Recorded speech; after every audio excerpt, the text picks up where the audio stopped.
अच्छा, अगर हम स्पेसिफिकली लियो की बात करें, जी। ठीक है, तो लियो मोहब्बत कितनी शिद्दत से करता है, और अगर नफरत हो जाए तो वो कितनी शिद्दत से करता है? ल्यू के साथ जिसका भी ताल्लुक है, यानी जिस ज़ोडिएक साइंस का भी ल्यू के साथ ताल्लुक है, वो सिर्फ एक चीज़ कर ले अगर इस ताल्लुक को बचाना है, वो सामने वाले इंसान को रिस्पेक्ट दे। अच्छा, कामयाबी की अगर हम बात करें तो कामयाबी इंसान को मेहनत से मिलती है, या उसमें भी हमारे स्टार्स का कोई रद्द-अमल होता है? राइट। अच्छा, आजकल जिस तरह का दौर चल रहा है, आपके रिलेशनशिप्स बनते हैं और आपको पता नहीं चलता 1-2 महीने बाद वो टूट भी जाते हैं। लेकिन कुछ लोग अपने रिलेशनशिप्स के मामले में बहुत ज़्यादा सेंसिटिव भी होते हैं। आपसे जानना चाहूँगी कि कौन-सा ऐसा बुर्ज है जो ब्रेकअप के बाद बहुत जल्दी सँभल जाता है, और कौन-सा ऐसा बुर्ज है जिसको सँभलने में बहुत वक़्त लग जाता है? अच्छा, जो बहुत जल्दी संभल जाते हैं ना, हवाई बुर्ज के जो लोग हैं वो बहुत जल्दी संभल जाते हैं। जैसे हुँ, जेमिनी है, इनको फ़र्क नहीं पड़ता, बल्कि ये खुद ही जो है ना चीट कर देते हैं। हुँ, सेजिटेरियस जो है, इनको भी कोई बहुत ज़्यादा फ़र्क नहीं पड़ता। ये किसी ताल्लुक़ में आए हैं तो इनके लिए मूव ऑन होना कोई मुश्किल नहीं होता। एक्वेरियस को बाज़ दफ़ा जो है वो प्रॉब्लम्स आ जाती होती हैं, हालाँकि वो भी एक हवाई बुर्ज है, लेकिन वो जिस ताल्लुक़ में होते हैं ना, उन्हें प्रॉब्लम आती है कि यार मैं स्ट्रक हो गया हूँ। पाइसिस को बहुत ज़्यादा प्रॉब्लम्स आती हैं, कैंसर नहीं मूव ऑन कर पाते। इसी तरह जो फिक्स साइन है, जैसे टॉरस है, टॉरस किसी के साथ जुड़ गया है ना, उसको धोखा मिल गया, तो उसको मूव ऑन करना बड़ा मुश्किल हो जाएगा। वो हुँ। उस ताल्लुक़ में 10-12 साल भी पड़ा रहेगा कि शायद आज वो ताल्लुक़ दोबारा बहाल हो जाए, आज बहाल हो जाए। तो टॉरस वालों के लिए मूव ऑन करना बहुत मुश्किल हो जाता है। इसी तरह कैप्रिकॉर्न यानी बुर्ज जद्दी के जो लोग होते हैं ना, ये भी अर्थी साइन के लोग होते हैं, इनके लिए भी मूव ऑन करना बड़ा मुश्किल हो जाता है। कोई पर्सन, किसी इंसान ने इनको 5 साल पहले भी चीट कर दिया ना, आज भी ये उसकी याद में गम मनाते रहेंगे। तो ये सीन होता है। राइट। अच्छा, अगर हम स्पेसिफिकली लियो की बात करें, जी। ठीक है, तो लियो मोहब्बत कितनी शिद्दत से करता है, और अगर नफरत हो जाए तो वो कितनी शिद्दत से करता है? अच्छा, ल्यू के अंदर अल्लाह ताला ने मल्टीपल ट्रेट्स रखे हुए हैं। हम्म। ठीक है, इनके अंदर ना जो सबसे बड़ा ट्रेट है वो चाहे जाने की ख्वाहिश है। दूसरा, इनको ना ऑर्डर देना पसंद है, हम्म। हुक्म देना पसंद है। अगर सामने वाला बंदा इनके ऑर्डर मानता रहता है, इनके हुक्म मानता रहता है, हम्म। इनके मिजाज के अकॉर्डिंग चलता है, तो चीज़ें बैलेंस होके चलती रहती हैं। तब ये मोहब्बत भी करेंगे तो ऐसी मोहब्बत करेंगे, पाक साफ सच्ची, चीट नहीं करेंगे, धोखा नहीं देंगे। लेकिन जहाँ पे सामने वाला इंसान इनसे इनका हुक्म नहीं मान रहा, या इनको वो वैल्यू, वो रिस्पेक्ट नहीं दे रहा जो ये डिमांड कर रहे हैं, तो फिर इनके लिए प्रॉब्लम हो जाती है। सो ल्यू के साथ जिसका भी ताल्लुक है, यानी जिस ज़ोडिएक साइंस का भी ल्यू के साथ ताल्लुक है, वो सिर्फ एक चीज़ कर ले अगर इस ताल्लुक को बचाना है, वो सामने वाले इंसान को रिस्पेक्ट दे, हम्म। वैल्यू दे, हाई वैल्यूज़ के साथ उसके साथ ट्रीट करे, तो वो ताल्लुक लंबे अरसे तक चलेगा। लेकिन जहाँ पे उसकी वैल्यू नहीं की गई, उसको सुपीरियर नहीं बनाया गया है या समझा गया, तो वहाँ पे ल्यू जो है उस बंदे को छोड़ देगा, या उस ताल्लुक का अख्ताम होना शुरू हो जाएगा। राइट।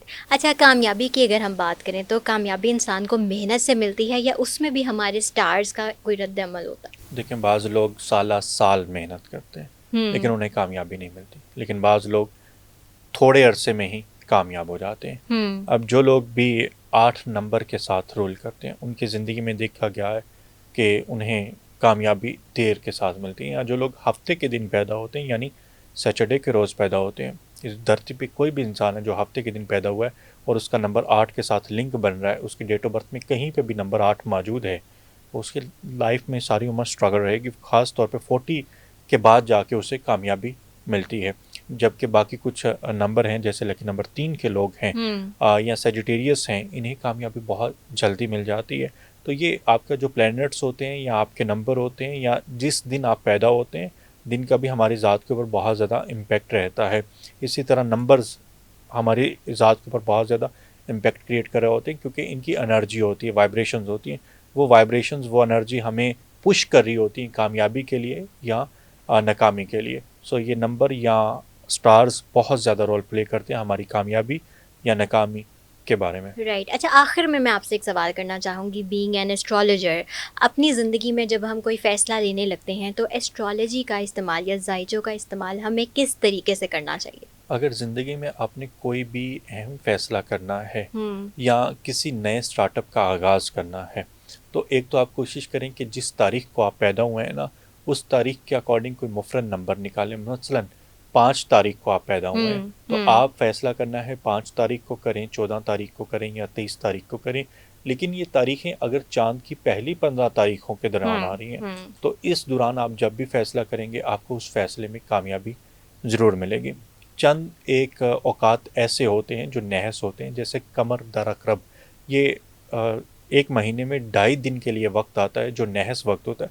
अगर इस वक्त आप कोई भी फैसला करते हैं तो वो फैसला आपके लिए नुकसानदा होगा, लेकिन अगर शर्फ़ कमर में आपका कोई फैसला है या चांद के पहले 15 डेट्स में और आप हम्म। अपनी डेट के अकॉर्डिंग कोई फैसला करना चाहते हैं, तो उस फैसले में उस काम में आपको कामयाबी मिलेगी। मिसाल के तौर पे अगर आप 3 तारीख को पैदा हुए हैं, 12 को या 21 को या 30 को पैदा हुए हैं, तो आप ये कोशिश करें किसी भी महीने की जब भी आपने कोई शुरू करना है, कोई फैसला करना है, तो इन डेट्स के अकॉर्डिंग करें। 3, 12, 21 या 30 तारीख जब आए और चांद की पहली 15 तारीखें हों, तो तब आप अपने उस काम का स्टार्ट लें।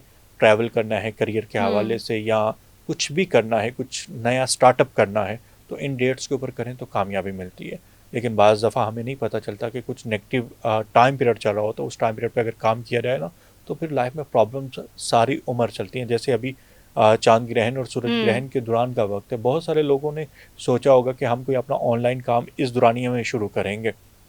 ऑटोमेटिक बाज़ दफ़ा ऐसा होता है कि आपने प्लानिंग की होती है, काम आपका चल रहा होता है, लेकिन वो इस वक्त आके उसका फर्स्ट टाइम इनिशिएटिव हो रहा होता है, हम्म। तो वो कुदरत की तरफ से नाकामी आपके नसीब के साथ जुड़ जाती है। सो कुछ फ़ैसले आपने अपनी अकल के अकॉर्डिंग, अपने नॉलेज के अकॉर्डिंग करने होते हैं। अगर आप सही वक्त पे सही फ़ैसला करेंगे तो कामयाबी मिलेगी। अगर आप सही वक्त पे यानी गलत वक्त पे, हम्म। सॉरी, हम्म। गलत वक्त पे हम्म। कुछ सही फ़ैसला करने की कोशिश करेंगे, तो फिर आपको गलत वक्त का जो नेगेटिव इम्पैक्ट है वो ज़रूर फेस करने का मौका मिलेगा या फेस करेंगे आप, और उस वजह से आप परेशान भी होंगे और अपना नुकसान भी करेंगे।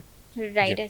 आज़म, बहुत शुक्रिया कि आप यहाँ पर आए, आपने बहुत सारी चीज़ों से हमारी ऑडियंस को भी आगाह किया है। सो नाज़रीन, अगर आप इनसे कोई मशवरा लेना चाहते हैं, कोई मालूमात लेना चाहते हैं, तो कमेंट सेक्शन में आप इनकी कॉन्टैक्ट डिटेल्स देख सकते हैं। अभी के लिए दीजिए हमें इजाज़त। अल्लाह हाफ़िज़।